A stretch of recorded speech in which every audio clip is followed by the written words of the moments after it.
Hello friends, ಇವತ್ತಿನ ಸಂಚಿಕೆಯಲ್ಲಿ ಏನಾಯಿತು ಅಂತ ನೋಡ್ಕೊಂಡು ಬರೋಣ ಬನ್ನಿ. ನಾನು ಹೊರಡ್ತೀನಿ, ಅಂಗಡಿ ಬಾಗಿಲು ತೆಗಿಬೇಕು ಅಂತಾರೆ ವಿಠಲ್ಮೂರ್ತಿ. ಏನಪ್ಪ ಅಂಗಡಿ ತೆಗಿಬೇಕಾ? ಯಾಕಪ್ಪ ಅಂತಾಳೆ ಭಾಗ್ಯ. ಅಂಗಡಿ ತೆಗ್ದಿಲ್ಲ ಅಂದರೆ ಊಟ ಮಾಡೋದು ಹೇಗೆ? ನಿಮ್ಮ ಅಮ್ಮನ ಪೂಜಾನ ನೋಡ್ಕೊಳ್ಳೋದು ಹೇಗೆ ಅಂತಾರೆ ವಿಠಲ. ಅಪ್ಪ ಪೂಜಾನ ಅಮ್ಮನ ಯಾಕೆ ನೋಡ್ಕೋಬೇಕು ಅಂತಾಳೆ ಭಾಗ್ಯ. ಭಾಗ್ಯ ಏನಾಗಿದೆ ನಿನಗೆ? ಯಾಕೆ ಹೀಗೆಲ್ಲ ಕೇಳ್ತಿದ್ಯಾ? ಯಾಕೆ ನೋಡಬೇಕು ಅಂದರೆ ನನ್ನ ಜವಾಬ್ದಾರಿ ಅಲ್ವಾ ಭಾಗ್ಯ ಅಂತಾರೆ ವಿಠಲ. ಅಪ್ಪ ಇಷ್ಟು ಚೆನ್ನಾಗಿ ನಿಮ್ಮ ಜವಾಬ್ದಾರಿಗಳನ್ನ ನೆನ್ಪಿಟ್ಕೊಂಡಿರೋ ನೀವು ಪೂಜಾನ ವಿಷಯದಲ್ಲಿ ಯಾಕಪ್ಪ ನಿಮ್ಮ ಜವಾಬ್ದಾರಿನ ಮರೀತಿದ್ದೀರಾ ಅಂತಾಳೆ ಭಾಗ್ಯ. ಜವಾಬ್ದಾರಿ ಮರ್ತಿದ್ದೀನ? ಅದು ನಾನಾ? ಭಾಗ್ಯ ನೀನೇನು ಮಾತಾಡ್ತಿದ್ಯಾ ಅಂತ ನಿನ್ಗೆ ಅರ್ಥ ಆಗ್ತಿದ್ಯಾ? ಅವಳ ಮದುವೆ ವಿಷಯದ ಜವಾಬ್ದಾರಿ ಇರೋದಕ್ಕೆ ಈ ಮದುವೆ ಬೇಡ ಅಂತ ಹಠ ಹಿಡ್ದಿರೋದು. ಅಲ್ಲ ಹೋದರೆ ಪೂಜಾ ಚೆನ್ನಾಗಿರಲ್ಲ ಅಂತಲೇ ಈ ನಿರ್ಧಾರ ತಗೊಂಡಿರೋದು ಅಂತಾರೆ ವಿಠಲ. ಅಪ್ಪ ಯಾಕೆ ಹಾಗೆ ಅನ್ಕೋತಿದ್ದೀರಾ ಅಂತಾಳೆ ಭಾಗ್ಯ. ಭಾಗ್ಯ ನಿನ್ನೇನು ಹೇಳ್ತಿದ್ದೀನಿ, ಈಗಲೂ ಹೇಳ್ತಿದ್ದೀನಿ, ಆ ಮನೆಯಲ್ಲಿ ಕೆಲವೊಂದಷ್ಟು ಜನರಿಂದ ಪೂಜಾ ನೆಮ್ಮದಿಯಾಗಿರಲ್ಲ ಅಂತಾರೆ ವಿಠಲ್. ಆದರೆ ನಮ್ಮ ಕಿಶನ್ ಮತ್ತು ಪೂಜಾ ಒಬ್ರನ್ನೊಬ್ಬರು ತುಂಬಾ ಪ್ರೀತಿಸ್ತಿದ್ದಾರೆ ಅಂತಾಳೆ ಭಾಗ್ಯ. ಹಾಗಂತ ದಾರಿ ಎದ್ದು ಕೊಡೋಕ್ಕಾಗಲ್ಲ. ಪೂಜಾ ಇನ್ನೂ ಚಿಕ್ಕ ಹುಡುಗಿ, ಯಾವುದು ಒಳ್ಳೆಯದು ಯಾವುದು ಕೆಟ್ಟದ್ದು ಅಂತ ಅವಳಿಗೆ ಗೊತ್ತಾಗಲ್ಲ. ಅದಕ್ಕೆ ಹೆತ್ತವರಾಗಿ ನಾವು ನಿರ್ಧಾರ ತಗೋಬೇಕು ಅಂತಾರೆ ವಿಠಲ. ಏನಪ್ಪ ನಮ್ಮ ಪೂಜೆಗೆ ಮೆಚ್ಯೂರಿಟಿ ಇಲ್ಲ ಅಂತ ಹೇಳ್ತಿದ್ದೀರಾ? ನಿಮಗೊಂದು ವಿಷಯ ಗೊತ್ತಾ? ಈ ಮದುವೆ ಮಾತುಕತೆ ಎಲ್ಲ ಆಗೋಕ್ಕೂ ಮುಂಚೆನೇ ಕಿಶನ್ನು ನಮ್ಮ ಪೂಜೆಗೆ ಪ್ರಪೋಸ್ ಮಾಡಿದರು. ಅದಕ್ಕೆ ನಮ್ಮ ಪೂಜಾ ಏನು ಮಾಡಿದ್ಲು ಗೊತ್ತಾ? ಮಾರನೇ ದಿನವೇ ಹೋಗಿ ಕೆಲಸಕ್ಕೆ ರಿಸೈನ್ ಮಾಡಿ ಬಂದ್ಲು. ಯಾಕೆ ಹೇಳಿ ಅಪ್ಪ? ನಾಳೆ ದಿನ ಈ ಪ್ರೀತಿ ಪ್ರೇಮ ಅಂತೆಲ್ಲ ಹೋಗಿ ಮನೆ ಹೆಸರು ಹಾಳಾಗಬಾರ್ದು ಅಂತ, ಮನೆಯವರೆಲ್ಲ ಸಫರ್ ಆಗಬಾರ್ದು ಅಂತ ಅವಳು ಕೆಲಸನೇ ಬಿಟ್ಟು ಬಂದ್ಲು. ಅಷ್ಟು ಸಾಕಲ್ವಾ ಅಪ್ಪ ನಮ್ಮ ಪೂಜನ್ ಮೆಚ್ಯೂರಿಟಿ ಹೇಳೋಕ್ಕೆ? ಮೆಚ್ಯೂರಿಟಿ ಇಲ್ಲದೆ ಇದನ್ನೆಲ್ಲ ಮಾಡೋಕ್ಕೆ ಸಾಧ್ಯನಪ್ಪ? ನೀವೇ ಹೇಳಿ ಅಂತಾಳೆ ಭಾಗ್ಯ. ಈಚೆ ಮಹಿತಾ ಫೋನ್ ಮಾಡಿ ಅತ್ತೆ ಡ್ಯಾಡ್ ಫೋನ್ ರಿಸೀವ್ ಮಾಡ್ತಿಲ್ಲ. ಆಗಲೇ ಅವರು PA ಪ್ರಾಣೇಶ್ಗೆ ಕಾಲ್ ಮಾಡಿದಾಗ ಅವ್ರು ಯಾವುದೋ ಮೀಟಿಂಗ್ನಲ್ಲಿದ್ದಾರೆ, ಮಾತಾಡೋಕ್ಕಾಗಲ್ಲ ಅಂದಿದ್ದ. ಮತ್ತೆ ಮೀಟಿಂಗ್ ಎಷ್ಟೊತ್ತಾಗುತ್ತೋ ಗೊತ್ತಿಲ್ಲ, ಪ್ಲೀಸ್ ಏನಾದರೂ ತಿನ್ನಿ. ಫೋನ್ ಸಿಕ್ಕಿದ ತಕ್ಷಣ ನಾನು ಎಲ್ಲ ವಿಷಯನೂ ಹೇಳ್ತೀನಿ. ಯಾವುದೇ ಮೀಟಿಂಗ್ ಇದ್ದರೂ ಬಿಟ್ಬನ್ನಿ ಅಂತ ಹೇಳ್ತೀನಿ, ಅಲ್ಲಿವರೆಗೆ ಪ್ಲೀಸ್ ಏನಾದರೂ ತಿನ್ನಿ ಅಂತಾಳೆ. ನೋ ಮಹಿತಾ, ನನಗೆ ಏನಾದರೂ ಪರವಾಗಿಲ್ಲ, ಈ ಮದುವೆ ನಡಿಬಾರ್ದು ಅಷ್ಟೇ ಅಂತಾರೆ ಮೀನಾಕ್ಷಿ. ಹೌದತ್ತೆ, ನೀವು ಕರೆಕ್ಟಾಗಿ ಹೇಳಿದ್ರಿ, ಯಾವುದೇ ಕಾರಣಕ್ಕೂ ಉಪವಾಸ ಬಿಡೋಕ್ಕೆ ಹೋಗಬೇಡಿ, ನಾನು ನಿಮ್ಮ ಜೊತೆ ಇದ್ದೀನಿ ಅಂತಾಳೆ ಕನಿಕಾ. ಕನಿಕಾ, ಇವ್ರ ಏಜ್ ಏನು ಅಂತ ಗೊತ್ತು ತಾನೆ? ಇವರಿಗೆ ಹೆಲ್ತ್ ಇಶ್ಯೂಸ್ ಇರೋದು ಗೊತ್ತಲ್ವ ನಿನಗೆ? ಅವರನ್ನು ಊಟ ತಿನ್ನಿ ಅಂತ ಹೇಳೋದು ಬಿಟ್ಟು ಈ ಥರ ಸಪೋರ್ಟ್ ಮಾಡ್ತಿದ್ಯಾ ಅಂತಾಳೆ ಮಹಿತಾ.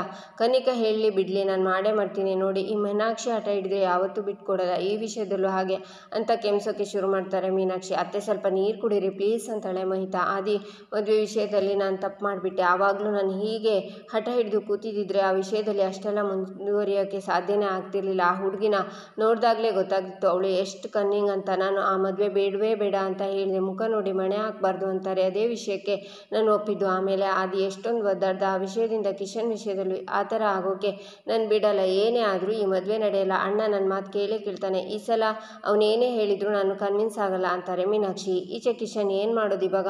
ಪೂಜನ್ ಅಕ್ಕನ ಹತ್ರ ಹೋದರೆ ಏನಾದರೂ ಸೊಲ್ಯೂಷನ್ ಇರ್ಬೋದು ಅಂದರೆ ಅವ್ರು ನೋಡಿದರೆ ಅವರೇ ಮದುವೆ ನಿಲ್ಲಿಸೋ ಯೋಚನೆಯಲ್ಲಿದ್ದಾರೆ. ಪೂಜಾನ ಹತ್ರ ನಾನು ತಗೊಳ್ಳೋ ಡಿಸಿಷನ್ಸ್ನ ನೀನು ಓಕೆ ಅನ್ಬೇಕು ಅಂತಿದ್ರು. ಅಕಸ್ಮಾತ್ ಪೂಜಾ ಏನಾದರೂ ಇದಕ್ಕೆ ಒಪ್ಪಿದರೆ ಏನು ಮಾಡೋದು? ಇಲ್ಲ ಪೂಜಾ ನನ್ನ ಮೇಲೆ ಲವ್ ಇಟ್ಕೊಂಡಿದ್ದಾಳೆ, ಹಾಗೆ ಮಾಡಲ್ಲ. ಆದರೂ ಅವಳ ಅಕ್ಕನ ಮಾತನ್ನು ಮೀರೋ ಹುಡುಗಿ ಅವಳಲ್ಲ.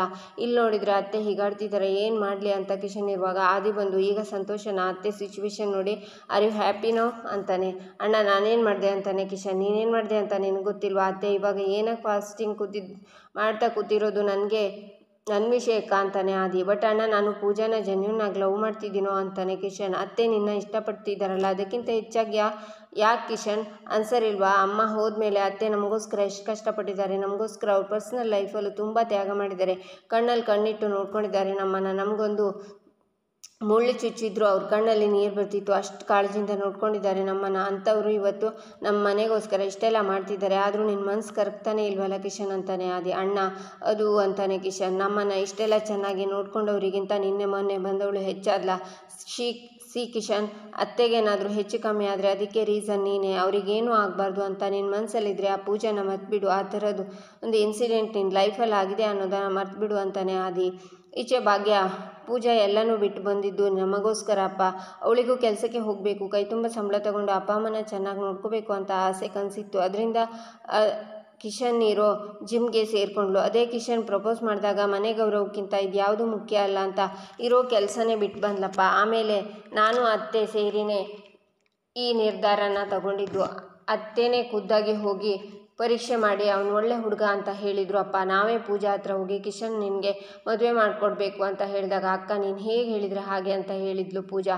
ಅದೆಲ್ಲ ಆದಮೇಲೆ ಅವಳಲ್ಲಿ ಕನಸುಗಳನ್ನು ತುಂಬಿರೋದು ನಾವು ಅಪ್ಪ. ಪೂಜಾಗೆ ಕಿಶನ್ ಮೇಲೆ ಪ್ರೀತಿ ಆಗೋ ಥರ ಮಾಡಿದ್ದೆ ನಾವು. ಇಷ್ಟೆಲ್ಲ ಆದಮೇಲೆ ಅವರು ಒಬ್ಬರನ್ನೊಬ್ಬರು ಪ್ರೀತಿ ಮಾಡೋಕ್ಕೆ ಶುರು ಮಾಡಿದರು. ಆಸೆ ಕನಸನ್ನು ಕಟ್ಕೊಂಡ್ರು. ಅದಕ್ಕೆ ತಕ್ಕನಾಗೆ ನಾವೇ ಎಂಗೇಜ್ಮೆಂಟ್ ಕೂಡ ಮಾಡಿದ್ವಲ್ವ ಅಪ್ಪ. ಇಷ್ಟೆಲ್ಲ ಆದಮೇಲೆ ಎಲ್ಲ ಮತ್ತೆ ಬಿಡು ಅಂದರೆ ಹೇಗಪ್ಪ? ಅವಳ ಕನಸಿಗೆ ಅವಳೇ ಎಳ್ಳು ನೀರು ಹೇಗೆ ಬಿಟ್ಕೋತಾಳೆ ಹೇಳು ಅಂತಾಳೆ ಭಾಗ್ಯ. ಅವಳಿಗೆ ನಿರ್ಧಾರ ತಗೊಳ್ಳೋಕೆ ಗೊತ್ತಾಗಲ್ಲ ಅಂತಾರೆ ವಿಠಲ. ಎಲ್ಲ ಗೊತ್ತಾಗುತ್ತೆ, ಅವಳೇನು ಚಿಕ್ಕ ಮಗು ಅಲ್ವಲ್ಲ.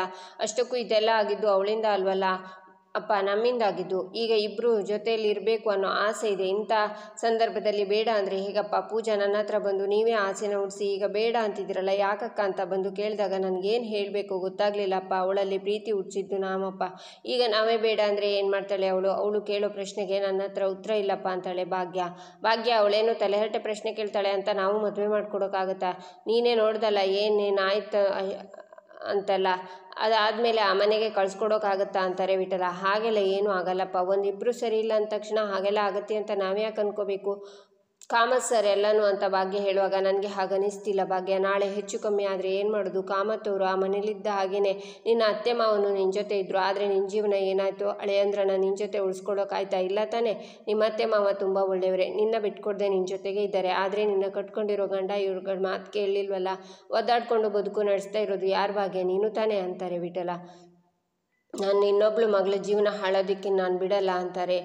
ನಿಮ್ಮ ಅಪ್ಪ ಹೇಳ್ತಿರೋದು ಸರಿಯಾಗಿದೆ ಅನ್ನಿಸ್ತಿದೆ ಭಾಗ್ಯ ಅಂತಾರೆ ಕುಸುಮ. ಅತ್ತೆ ನೀವು ಹೀಗೆ ಹೇಳ್ತಿದ್ರೆ ಯಾಕತ್ತೆ ಅಂತಾಳೆ ಭಾಗ್ಯ.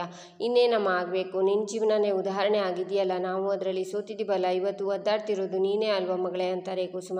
ಅತ್ತೆ ಅದೇ ಬೇರೆ ಇದೇ ಬೇರೆ ಅತ್ತೆ ಅಂತಾಳೆ ಭಾಗ್ಯ. ಅದು ಹೇಗೆ ಭಾಗ್ಯ ಬೇರೆ ಬೇರೆ ಅಂತಾರೆ ವಿಠಲ. ನನ್ನ ವಿಷಯದಲ್ಲಿ ಮನೆಯವರೆಲ್ಲ ನನ್ನ ಇಷ್ಟಪಟ್ಟಿದ್ರು, ಆದರೆ ನನ್ನ ಗಂಡ ಅಲ್ಲಪ್ಪ. ನನ್ನ ಗಂಡ ಒಂದೇ ಒಂದು ದಿನಕ್ಕೂ ನನ್ನನ್ನು ಇಷ್ಟಪಟ್ಟಿಲ್ಲ. ಪ್ರತಿದಿನ ಪ್ರತಿ ಕ್ಷಣ ನನ್ನನ್ನು ದ್ವೇಷಿಸ್ಕೊಂಡೇ ಬಂದರು. ಅವರು ಅಮ್ಮನ ಭಯಕ್ಕೆ ಅಪ್ಪನ ಒತ್ತಾಯಕ್ಕೆ ನನ್ನ ಜೊತೆ ಸಂಸಾರ ಮಾಡಿದರೆ ಹೊರತು ಪ್ರೀತಿಯಿಂದ ಅಲ್ವೇ ಅಲ್ಲಪ್ಪ. ಆದರೆ ನಮ್ಮ ಪೂಜನ್ ವಿಷಯದಲ್ಲೇ ಬೇರೆ ಥರನೇ ಇದೆ. ಹಾಗೆ ನೋಡೋಕ್ಕೋದ್ರೆ ಮದುವೆ ಜೀವನ ಅವರದ್ದು ತುಂಬ ಚೆನ್ನಾಗಿರುತ್ತೆ ಅನ್ನೋ ನಂಬಿಕೆ ನನಗಿದೆ ಅಂತಾಳೆ ಭಾಗ್ಯ. ಹೌದು, ಯಾವ ಆಧಾರದ ಮೇಲೆ ಹೇಳ್ತೀಯಾ ಅಂತಾರೆ ವಿಠಲ. ಕಿಶನ್ ಪೂಜಾನ ತುಂಬ ಪ್ರೀತಿ ಮಾಡ್ತಾನೆ ಅನ್ನೋ ಆಧಾರದ ಮೇಲೆ ಹೇಳ್ತಿದ್ದೀನಿ. ಮದುವೆ ಮಾಡುವಾಗ ಆ ಹುಡುಗ ಎಂಥವನು, ಅವನ ಗುಣ ಎಂಥದ್ದು, ಮದುವೆ ಆಗೋ ಹುಡುಗಿನ ಎಷ್ಟು ಗೌರವಿಸ್ತಾನೆ, ಎಷ್ಟು ಕಾಳಜಿಯಿಂದ ನೋಡ್ಕೋತಾನೆ ಅಂತ ಈ ಫ್ಯಾಮಿಲಿ ಅಂತಸ್ತು ಆಸ್ತಿ ಇವನ್ನೆಲ್ಲ ಆಮೇಲೆ ನೋಡ್ಕೋಬೇಕಪ್ಪ. ಒಂದು ಹುಡುಗಿಗೆ ಗೌರವ ಕಾಳಜಿ ತೋರಿಸೋ ವಿಷಯದಲ್ಲಿ ನಿಮ್ಮ ಕಿಶನ್ ತುಂಬಾ ಮುಂದೆ ಇದ್ದಾರಪ್ಪ. ಮೊನ್ನೆ ಕಿಶನ್ ಪೂಜಾ ಕಾಲಿಗೆ ಸಣ್ಣ ಏಟಾಗಿದ್ದಕ್ಕೆ ಎಷ್ಟು ಪ್ರೀತಿಯಿಂದ ಎಷ್ಟು ಕಾಳಜಿ ಮಾಡಿದರು. ಅವರು ನನ್ನ ಜೊತೆ ಆಗಲಿ ನಿಮ್ಮ ಜೊತೆ ಆಗಲಿ ಮಾತಾಡಿದವರಲ್ಲೇ ಗೊತ್ತಾಗುತ್ತೆ ಅವ್ರು ಎಷ್ಟು ಗೌರವ ಕೊಡ್ತಾರೆ ಅಂತಾಳೆ ಭಾಗ್ಯ. ಹಾಗಂತ ಎಲ್ಲ ಸರಿಯಾಗಿರುತ್ತೆ ಅಂತಾರೆ ವಿಠಲ್. ಅಪ್ಪ ಅದಕ್ಕಿಂತ ಹೆಚ್ಚು ಇನ್ನೇನು ಬೇಕಪ್ಪ ನೀನೇ ಹೇಳು. ಪೂಜಾ ಕಿಶನ್ ಸಂಬಂಧ ತುಂಬಾ ಗಟ್ಟಿಯಾಗಿದೆ. ಇದಕ್ಕಿಂತ ಇನ್ನೇನು ಬೇಕಪ್ಪ? ಅದೇನೇ ಬಂದರೂ ಕಿಶನ್ ನಮ್ಮ ಪೂಜಾನ ಬಿಟ್ಕೊಡಲ್ಲ ಅನ್ನೋ ನಂಬಿಕೆ ನನಗಿದೆ. ಇಡೀ ಜಗತ್ತೇ ಅವರ ವಿರುದ್ಧವಾಗಿ ನಿಂತರೂ ಅವರಿಬ್ಬರ ಸಂಬಂಧ ಗಟ್ಟಿಯಾಗಿರುತ್ತೆ. ಯಾಕಂದರೆ ಅವರಿಬ್ಬರು ಒಬ್ಬರನ್ನೊಬ್ಬರು ಅಷ್ಟು ಇಷ್ಟಪಡ್ತಾರೆ. ಎಲ್ಲದನ್ನು ಎದುರಿಸಿ ನಿಲ್ಲೋ ಶಕ್ತಿ ಅವರಿಬ್ಬರಲ್ಲೂ ಇದೆ ಅಪ್ಪ. ಆದರೆ ನನ್ನ ಜೀವನದಲ್ಲಿ ಆ ಥರ ಇರಲಿಲ್ಲಪ್ಪ. ಪೂಜನ್ ಜೊತೆ ಕಿಶನ್ ನಿಂತೇ ನಿಲ್ತಾರೆ ಹಾಗಂತ ನನಗೆ ಮಾತು ಕೊಟ್ಟಿದ್ದಾರಪ್ಪ. ಈ ಗುಣಗಳೇ ನನಗೆ ಅವರಲ್ಲಿ ತುಂಬ ಇಷ್ಟ ಆಗಿರೋದಪ್ಪ.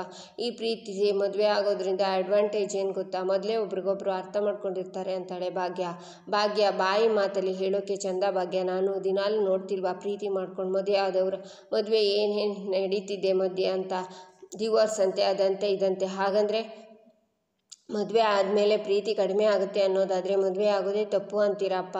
ಮದುವೆ ಅನ್ನೋದು ಒಂದು ಸುಂದರ ಸಂಬಂಧ. 3 ಗಂಟೆ ಹಾಕಿ 7 ಹೆಜ್ಜೆ ನಡೆದ ತಕ್ಷಣ ಮದುವೆ ಆಗಲ್ಲಪ್ಪ. 2 ಮನಸ್ಸು ಸೇರಬೇಕು. ಹುಡುಗಿ ಅಪ್ಪ ಮನಸಾರೆ ದಾರೆ ಎರೆದು ಕೊಡಬೇಕು. ಎಲ್ಲರೂ ಹಾರೈಸಬೇಕು. ಎಲ್ಲೋ ಒಂದು ಕಡೆ ಜಗಳ ಬಂದು ಗಂಡ ಹೆಂಡತಿ ಡಿವೋರ್ಸ್ ಆಗ್ತಾರೆ. ಹಾಗಂದರೆ ಎಲ್ಲ ಮದುವೆಗಳು ಹೀಗೆ ಇರುತ್ತೆ ಅಂತ ಅಂದ್ಕೊಳ್ಳೋಕ್ಕಾಗತ್ತಾ? ನೀನು ಅಮ್ಮ ಇಲ್ವಾ, ಅತ್ತೆ ಮಾವ ಇಲ್ವಾ ಹೇಳು ಅಂತಾಳೆ ಭಾಗ್ಯ. ನಮ್ಮ ಕಾಲನೇ ಬೇರೆ ಈಗಿನ ಕಾಲನೇ ಬೇರೆ ಅಂತಾರೆ ವಿಠಲ. ಕಾಲ ಬೇರೆ ಬೇರೆ ಆಗಿರ್ಬೋದು, ಪ್ರೀತಿ ಒಂದೇ ಅಲ್ವಾ? ನಿಮ್ಮಿಬ್ಬರ ಮಧ್ಯೆ ಜಗಳ ಆಗಿಲ್ವಾ? ಅತ್ತೆ ಮಾವನ ಮಧ್ಯೆ ಜಗಳ ಆಗಿಲ್ವಾ? ಎಲ್ಲನೂ ಸಂಭಾಳಿಸ್ಕೊಂಡು ಹೋಗಿಲ್ವಾ ಅಂತಾಳೆ ಭಾಗ್ಯ. ನೀನು ಹೇಳಿದಷ್ಟು ಸುಲಭ ಅಲ್ಲ ಅಂತಾರೆ ವಿಠಲ. ಸಾಧ್ಯ ಇಲ್ಲ ಅನ್ನೋದು ಯಾವುದೂ ಇಲ್ಲಪ್ಪ. ಒಪ್ಕೊಳ್ಳೋ ಮನಸ್ಥಿತಿ ಬೇಕು. ಆ ಮನಸ್ಥಿತಿ ನಮ್ಮ ಪೂಜಂಗೂ ಕಿಶನ್ಗೂ ಇದೆ. ಪೂಜಾ ಈಗ ತುಂಬ ಹೊಂದ್ಕೋತಾಳೆ. ನಾವು ಒಂದು ನೆಗೆಟಿವ್ ಪಾಯಿಂಟ್ ಇಟ್ಕೊಂಡು ಇಷ್ಟೆಲ್ಲ ಒಳ್ಳೆ ವಿಚಾರನ ಅಲ್ಲಗಳಿತಾ ಇದ್ದೀವಲ್ವ ಅಪ್ಪ. ಇದು ಸರಿನಾ? ಹೀಗೆ ನೆಗೆಟಿವ್ ಹುಡುಕ್ತಾ ಹೋದರೆ ಒಂದಲ್ಲ ಒಂದು ಸಿಗುತ್ತೆ. ಹಾಗಂತ ಪೂಜಾನ ಮದುವೆ ಮಾಡಿ ಕೊಡದೆ ಮನೇಲೇ ಕೂರಿಸ್ಕೊಳ್ಳೋಕ್ಕಾಗತ್ತಾ ಅಂತಾಳೆ ಭಾಗ್ಯ. ಒಳ್ಳೆ ಹುಡುಗನ ಹುಡುಕಿ ಮದುವೆ ಮಾಡ್ತೀನಿ ಅಂತಾರೆ ವಿಠಲ್ ಮೂರ್ತಿ. ಈಚೆ ಕಿಶನ್ ಅಮ್ಮನ ಫೋಟೋದ ಮುಂದೆ ನಿಂತ್ಕೊಂಡು ನನ್ನ ಮಾತು ಕೇಳಿಸ್ಕೊ, ಆಶೀರ್ವಾದ ಮಾಡಮ್ಮ ಅಂತ ಮನೆಯಿಂದ ಹೋಗ್ತಾನೆ. ಈಗ ಈಚೆ ಭಾಗ್ಯ ಪೂಜಾ ಎಲ್ಲಿ ಹೋದ್ಲು ಅಂತ ಸುಂದ್ರಿನೇ ಕೇಳ್ತಾಳೆ. ಸುಂದ್ರಿ ಗೊತ್ತಿಲ್ಲ ಅಂತಾಳೆ. ಈಚೆ ಪೂಜಾ ಕಿಶನ್ ಕಾರಿಂದ ಇಳಿತಾರೆ. ಪೂಜಾ ಫೋನನ್ನು ತೆಗೆದು ಸ್ವಿಚ್ ಆಫ್ ಮಾಡ್ತಾನೆ ಕಿಶನ್. ಇಲ್ಲಿಗೆ ಈ ಸಂಚಿಕೆ ಮುಕ್ತಾಯವಾಗುತ್ತೆ. ಮುಂದಿನ ಸಂಚಿಕೆಗಾಗಿ ನಮ್ಮ ಚಾನಲನ್ನು ನೋಡಿ, ಸಬ್ಸ್ಕ್ರೈಬ್ ಮಾಡಿ, ಲೈಕ್ ಮಾಡಿ, ಶೇರ್ ಮಾಡೋದನ್ನು ಮರಿಬೇಡಿ.